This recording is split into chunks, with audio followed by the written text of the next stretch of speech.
Praça Comércio in central Lisbon is in many ways the focus of the city, and over the last century the general layout has not changed much. So it's easy to imagine how, in January 1908, the routine bustle of this popular square was shattered by sudden gunfire.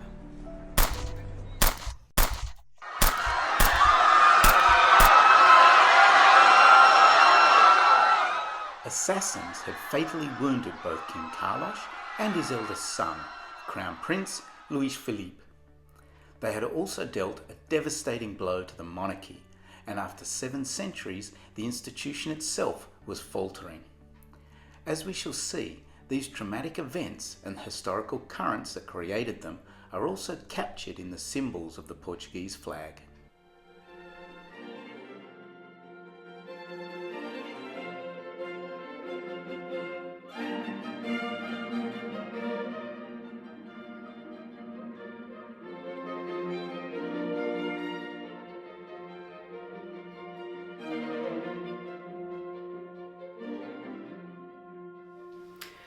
In our previous sessions, we have looked at how the images on the Portuguese flag represent 3 different phases of the nation's history.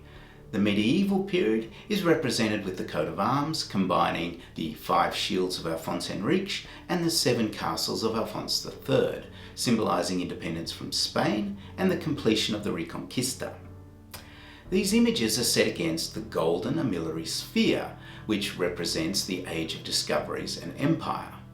Together though, these images also tell a more complicated story, tracing how the monarchy developed a Reconquest mindset which propelled the Discoveries project, but was also the fatal flaw which undermined the empire and ultimately brought it to destruction. These pictograms, or perhaps national hieroglyphs is a better description, were set against a basic red and green background. Even though the image chosen for this most recent historical period seems a simple one, in fact, it represents the most complicated phase of the story. Portugal's passage into the modern age was a very turbulent one, and this is captured in the red and green banner. But to read this most recent chapter in Portuguese history, we need to first step back and take a wider view. Historians have characterised the 18th and 19th centuries as the Age of Revolution. During this period, the absolutist ideal of the king as a divinely mandated guarantor of social stability was fundamentally challenged. In 1776, the American Declaration of Independence and the resulting Revolutionary War inflamed revolutionary zeal elsewhere. In Europe, the storming of the Bastille in Paris on the 14th of July 1789 and subsequent execution of King Louis shattered the illusion of royal invincibility and sent a shiver of fear through the monarchies of Europe. Clumsy attempts to turn back the clock by force resulted in the Napoleonic Wars, which then tore old political structures apart, fundamentally weakening many long-standing monarchies and crystallising the lines of confrontation between conservative royalists and more radical liberals. Populations across Europe were less willing to accept royal absolutism and increasingly prepared to demand their rights. Attempts to suppress these aspirations only inflamed passions. Wiser counsellors could see that this genie of popular discontent was already out of the bottle. Monarchies needed to either adapt or perish. At the same time, the European presence in the rest of the world was also being challenged as the desire for liberty and self-determination spread across the world. It was indeed an age of revolutions. The Portuguese experience of these tumultuous decades would prove to be unusually traumatic. While the lines of political tension between conservatives and liberals ran roughly parallel to those in other parts of Europe, the unique situation of the kingdom shaped the resulting confrontation. In the face of a series of crises, the Portuguese monarchy proved incapable of providing the type of decisive leadership the people expected.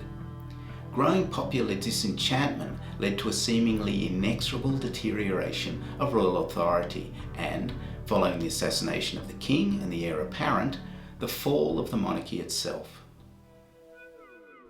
Portugal drifted into the 17th century under the rule of a dynasty of Spanish Habsburgs, Philip II, Philip III, and Philip IV. But in 1640, a palace coup led to the restoration of independence and the creation of a new Portuguese royal house, the Braganças. The immediate result was almost 3 decades of sporadic warfare between the two Iberian kingdoms, until a treaty was finally hammered out in 1668. This achievement was commemorated with a prominent monument in Lisbon. After almost a century of political inertia, the Portuguese could finally turn their full attention back to the overseas territories. Under Spanish rule, the Portuguese seaborne empire had been neglected. British, French, and particularly the Dutch had broken the Portuguese trade monopolies in the east. Fortunately for the Portuguese kings, the discovery of rich deposits of gold and diamonds in Brazil compensated for the decline in eastern trade. Yet the desire to maximise profits encouraged the wide-scale exploitation of indigenous and enslaved people. Massive human suffering was transformed into a new golden age. Back in Portugal, this massive influx of unearned wealth allowed the higher aristocracy to fund an increasingly opulent lifestyle. The royal family became renowned for their lavish spending, as epitomised by the Palace of Mafra, a royal hunting lodge which took over a decade to build and employed a workforce of 45,000 people, along with 7,000 soldiers to keep order at the site. However, Mafra was never fully completed for the most tragic of reasons. On the morning of November 1st, 1755, Lisbon was struck by a massive earthquake which levelled the city. A subsequent tsunami and raging fires added to the devastation. It has been estimated that around 40,000 people, perhaps 20% of the total population, were killed. The city was left a wasteland, and the Cathedral of Carmel still stands as a ruin in memorial to the dead. But if the survivors had hoped for decisive royal action, they would be disappointed. On the fateful morning, King José and the royal family had been out of the city. In the wake of the disaster, the king refused to return. Responsibility was delegated, primarily to Sebastião de Carvalho e Melo, better known to posterity as the Marquês de Pombal. Under his energetic leadership, order was restored and a massive rebuilding program instituted. More controversially though, he used the crisis to establish a virtual dictatorship under which any possible challenges to royal authority were ruthlessly quashed. In order to bolster a lazy and corrupt monarch against the prevailing social tides, freedoms were curtailed and entire families were publicly executed. The death of King José in 1777 changed the situation. His daughter, Queen Maria, loathed Pombal and immediately banished him from the court. To popular celebration, Pombal was stripped of his offices and brought up on corruption charges, but died before a trial could convene. Maria had married her uncle, Pedro, who became titular king by right of his marriage, yet he took little interest in government and preferred to stay away from court. Unfortunately though, Maria suffered from serious mental health issues and gradually became hopelessly insane. So day-to-day administration fell into the hands of another cabal of self-serving courtiers. Yet time is always passing, and events in the outside world were about to shake Portugal from its long introspection. The American War of Independence was fought and won. Bastille was stormed and King Louis dragged to the guillotine. The subsequent outbreak of the Napoleonic War would prove a disaster for the Portuguese. When the royal court refused French demands to close their ports to British shipping, Napoleon's armies invaded in 1807. Rather than stay and lead the defence, the royal family raided the national treasury and fled into Brazilian exile. The country was left to suffer years of ruinous warfare before the French were finally forced to retreat back across the Pyrenees. In the wake of the Napoleonic War, Portuguese fortunes were at a very low ebb. The general population had suffered massive financial and personal loss, and, although on the winning side, the country had gained very little from the victory. The royal family, meanwhile, much preferred the comforts of Brazil to the harsher realities of war-torn Portugal. But popular liberalism was on the rise on both sides of the Atlantic, as a more educated middle class began asking hard questions about power and privilege and who was actually benefiting from them. Queen Maria died in 1816, and rulership over Portugal and Brazil passed to her son, King João VI. 4 years later, simmering discontent in Portugal obliged the king to finally return to Lisbon. But this enforced departure from Brazil encouraged a surge of local nationalism. In 1822, this exploded into a demand for independence, and João's eldest son, Prince Pedro, accepted the prevailing mood and declared himself ruler of an independent Brazil. The loss of this huge former colony and the wealth it could generate was a heavy blow to cash-strapped Portugal. Many might have wondered if the return of the king was worth the price. Back in Lisbon, tensions were also rising between those who looked to the new constitutional government in Brazil as a model for the future and the supporters of a more traditional absolutist monarchy.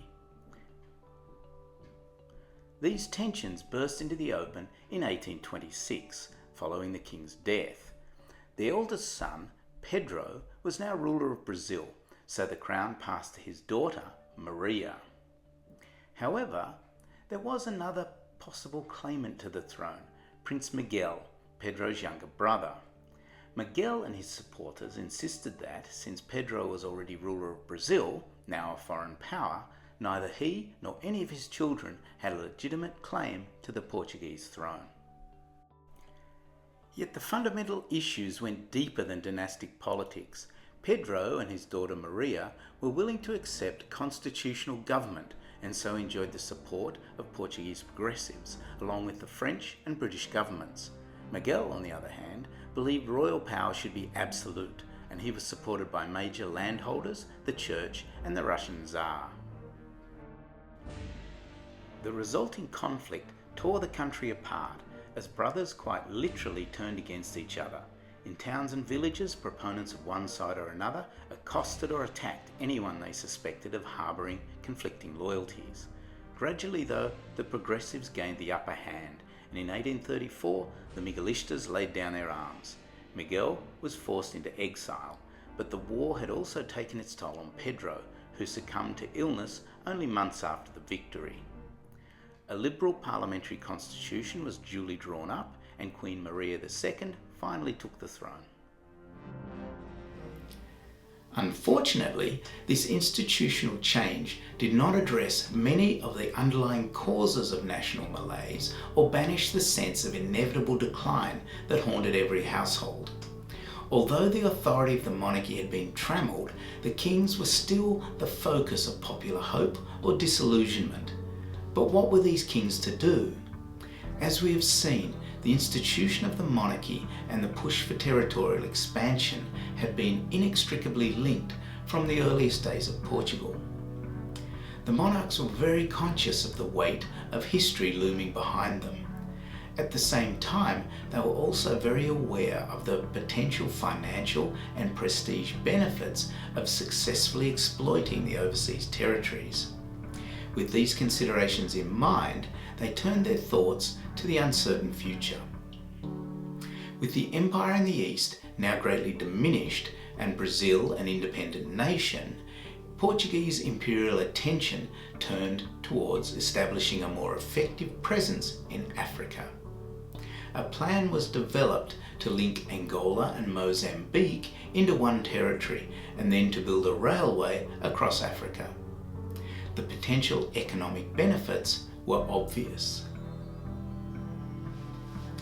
Both the government and the king invested heavily in this new imperial project, only for it to fail miserably in the face of opposition from an unexpected quarter.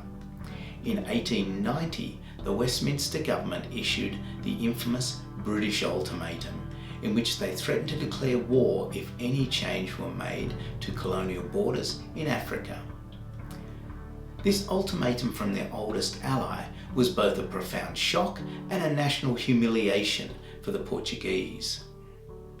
The policy failure also seriously damaged the reputation of the monarchy, and calls for a republic grew louder.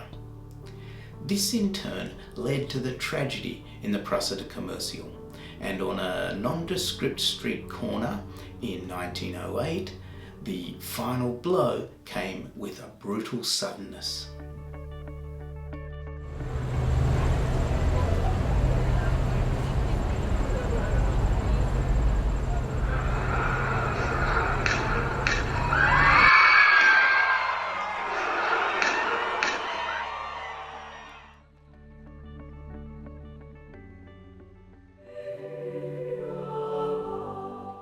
In the sombre tranquility of the Bragança family mausoleum, the sorrow is quite palpable.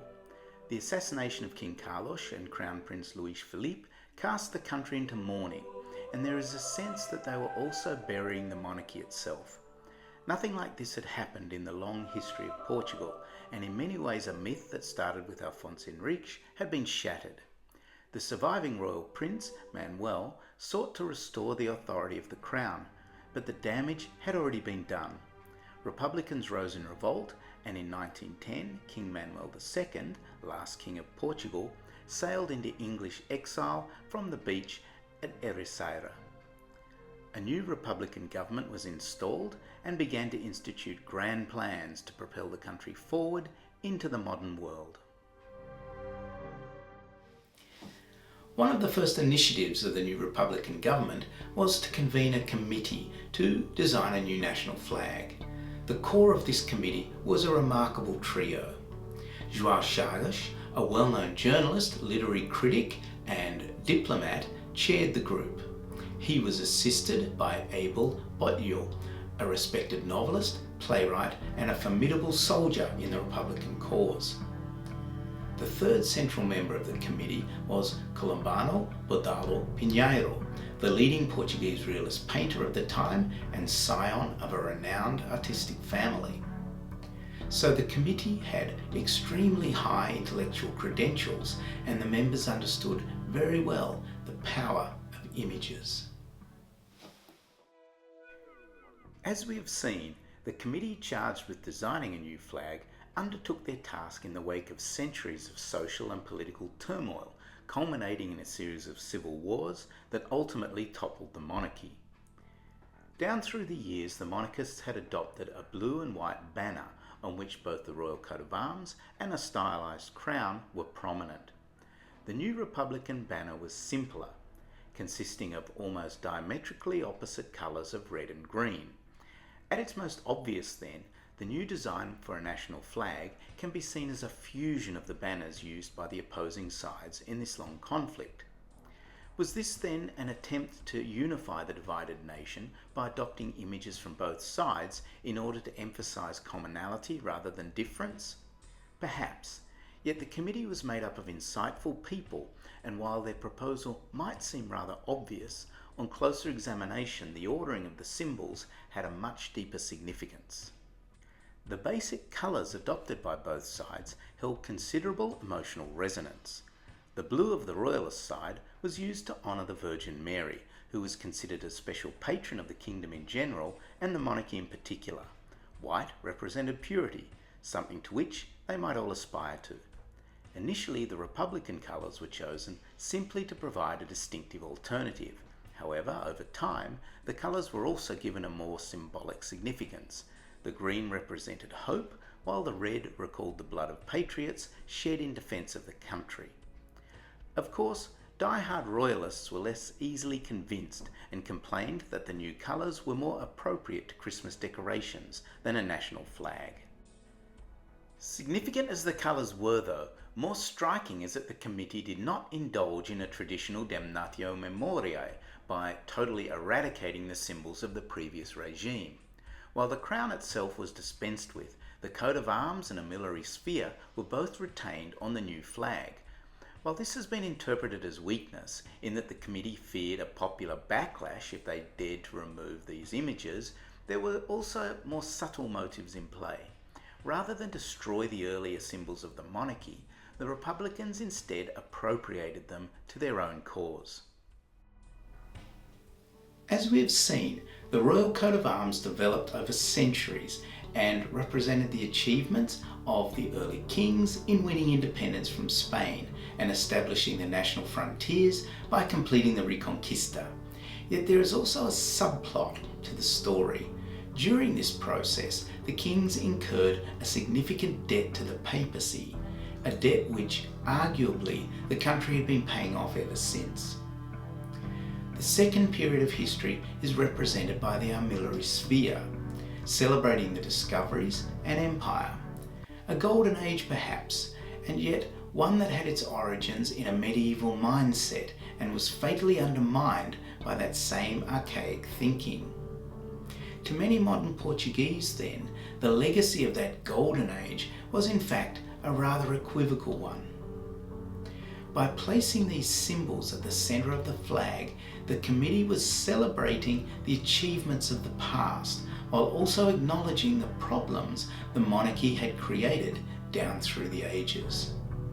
But in the final symbol, the red and green flag, the committee was proposing an answer to the centuries of slow decay: republican government.